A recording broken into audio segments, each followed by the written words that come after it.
Welcome, I'm Marty Gold, and I'm here with a commentary on the 2023 Manitoba provincial election. Well, as I expect the headline of this podcast to read when you see it, the conventional election wisdom has gone boom. Remember all those pundits saying that this was impossible. This was an impossible election for the Progressive Conservative government, that their loss was inevitable. It was only a question by how much, that lingering resentment not only towards Brian Pallister, but a general sort of distaste for Heather Stephenson as premier, that it was going to result in a stampede of support towards the opposition NDP, making Wab Kinew the first, etc., etc., etc. Not so fast. Because now even Professor Paul Thomas, who I prefer to refer to as Professor Snoozy, has woken up. In a commentary piece that he provided to the Broadsheet newspaper, he wrote a column that is so strangely written that there's speculation that it was retopped. What that means is you write a piece and then you find out something that creates the need to put a qualifier or some other explanatory note or a conditional note, so to speak, a remark about conditions, so that, number one, the writing you've done is viable, and number two, to make sure you don't get mocked or ridiculed or torn apart. This just doesn't seem to have a flow to it, because all of a sudden the realization struck that I have to put this in as Thomas puts it himself in the column itself, context.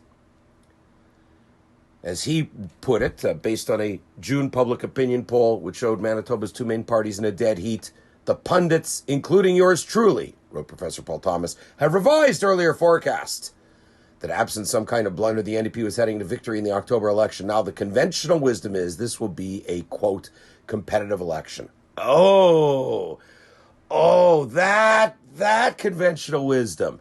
Now he puts competitive election in quotes, which is a bit of a hint that Thomas is privy to some sort of poll result or other, and speculation is a particular poll, and being privy to that, being leaked to him or otherwise, that he's trying to take a column that otherwise was sort of like a primer almost for first-year political science students on elections and how the process works in terms of the voting, the turnout, etc.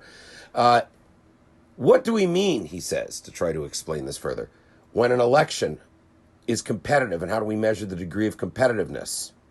He then makes a very important point. Any talk about a single ballot question that drives results involves oversimplifications. And that tells you right there that the NDP strategy of running on the base of healthcare, which failed miserably for them, in both Fort White and in Kirkfield Park, the election of Abhi Khan, the election of Kevin Klein in those ridings, overcoming strenuous opposition campaigns, and certainly the NDP in both instances tried to focus on healthcare. That's a losing card. Now, we can read a little more into Professor Thomas's column as he refers to interrelated conditions which shape results. The suspicion of a few pretty smart analysts that have contacted me think that Paul Thomas isn't the only person that got a sneak peek at a poll, that the NDP probably did too. And based on that, there could have been some sort of internal shakeup, because there's no question that there are rumblings from longtime New Democrats that they don't like the policy initiatives that Kinew has proposed, that he's swinging the party, trying to run the way Hugh McFadden ran to the left of Greg Selinger, that Wab Kinew is trying to run to the right of Heather Stephenson's Conservatives. These promise-a-day announcements are upsetting the party's base. Today, as I record this, Kinew made an announcement about 300 nurses and 400 doctors and wouldn't take questions from the media. Why is that when he just made an announcement that presumably would please the party base? If you look at what's going on online forums, Reddit being one of the ways you try to wet your finger and stick it up to the wind, There are an awful lot of staunch NDPers who say they're going to hold their nose and vote for the NDP and vote for Wab Kinew, but there's also a number of NDPers who may not vote at all, or who may park their vote, believe it or not, with Douglas Lemont's Liberals. If the next pro poll in September shows an NDP collapse, there's going to be a tremendous backlash in the media, because they were convinced that this was not going to be a competitive election. And the use of that term, that's the first time anybody has really said that publicly. And again, you look at the narrative in the Winnipeg Free Press with their high-paid star columnists, Dan Lett, Tom Broadbeck, just to name two. They have other columnists as well. For the longest time, none of them would even harbor a thought. Not a syllable was typed that this was going to be competitive in any way, shape, or form. We know the polling showed the parties are within the margin of error, which means the NDP has collapsed because they were way up, hovering around 53%. Behind the scenes, there's discord. Behind the scenes, there's dismay. Behind the scenes, there's disruptions. With Paul Thomas becoming the first pundit on record, to go on the record, that this is going to be a competitive election, there may be more leaks coming in the next few weeks. Now, going back to his column for a second, he says that a single ballot question oversimplifies things. We know that this election will no longer be about a single ballot question. He referred to turnout, explaining turnout is complicated, involving multiple factors, but one factor he did not mention was distaste for a leader. He mentions the possibility of gaffes by a political party leader. He mentions that actually in the column a couple of times, which I thought was peculiar. But as he puts it, in the age of disillusionment with politics, voters have become fickle, meaning they are more inclined to change their voting preferences from one election to the next. They're also inclined to vote with less confidence that changing parties in office will make any difference in terms of policies and improvements within society. And that's also true. In Manitoba, it's often hard to tell the difference between the NDP and the Conservatives on certain questions. And then it becomes a matter of trust. And who do you trust with your dollar? Who do you trust with your tax dollars? Who do you trust with your wallet? Who do you trust to bring forward legislation that isn't going to be disruptive to social harmony? Now, one thing that Paul Thomas, the professor, the snoozy professor, says is in Manitoba, competition happens on a province-wide basis as well as within each of the 57 constituencies, and that's just plainly false. There's no competition in probably 30, just off the top of my head, probably half the ridings in Manitoba. There is no genuine competition because we don't have these sea change elections in any real manner, and I suppose the closest would have been Pallister sweeping Sellinger out of office, which was widely expected. But even then, it's not like the Tories came in with 43 or 45 or 48 seats and completely dominated the legislature.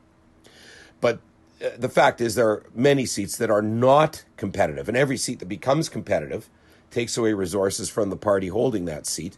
For instance, that's why if there's strong campaigns to unseat, I'll just use an example. There's strong campaigns to unseat NDP MLAs in not just the traditional competitive markets like Dauphin, for instance, or Brandon, where those are competitions, but places where the NDP usually doesn't get competition, strong competition. Let's just say St. John's, where Nahanni Fontaine is trying to hold her seat. Well, then the NDP has to pour resources into that riding, into that constituency. The candidate also has to stick around and pretend they care about the constituency. That means they can't be out on the hustings, campaigning and making appearances with, for instance, Wab Kinew. Nahanni Fontaine, when was the last time Nahanni Fontaine was actually seen with Wab Kinew? Anyways, you get the point. The floor for each party. The PCs are around 20. I figure it'd be around 22 going into the ballot counting for the city of Winnipeg to determine who the government will be. For the NDP, it's between 12 and 15 seats. While Paul Thomas boils down generalizations about Manitoba elections to they're usually close, victories are based on hundreds of votes in a half a dozen constituencies. The winning party often has a narrow majority in the legislature.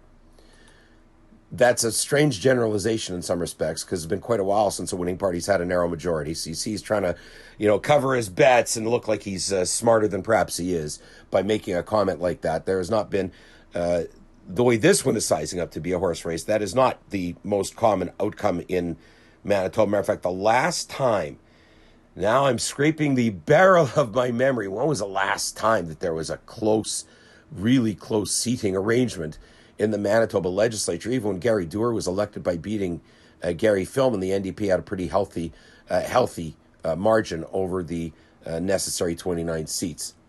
The contests are usually close. Well, depends how you measure it. If you're measuring by popular vote, sometimes you're measuring by total number of seats, not really. And the notion of certain number of seats are often very competitive. Yeah, that is true. Gary Filmon could have stayed premier in 1999 with a swing of maybe, I'm trying to remember, I think it was about 2,000 votes, 1,500 votes, spread over about 6 constituencies, and we would have had Premier Gary Filmon lead us into the new millennium. But we didn't. One other factor Paul Thomas had mentioned that I will put forward as I conclude this commentary. I got a response to the previous podcast commentary here with winnipegtribune.ca, have the working class voters turned against unions. And that got some reaction on Twitter as I circulated that piece. That Canoes may have stumbled even further, tripped over his own 2 feet with his various fiscal policy pronouncements, including the revocation of the gas tax for a short period of time. It's not believable, replied one Twitter account that very closely follows provincial politics. Wob supports a 55-cent carbon tax by 2030 and thinks people will fall for a 6-month temporary tax break. Mind you, the savings are never passed on to the consumer anywhere that's been done anyways. That's a good point. And one other commentary in response to that, or comment rather, in response to that, ask the PAW what happens when there's no dollars for infrastructure because they gave a tax break for 5 years. Everything crumbles. As is indicated, now to try to get somebody to buy the mill, they're playing catch up. And so, to some extent, Canoe's promises aren't believed. To some extent, there's no trust in Wob Canoe himself. To some extent, the pundits are now saying, oh, wait, this is going to be a race. Of course it is.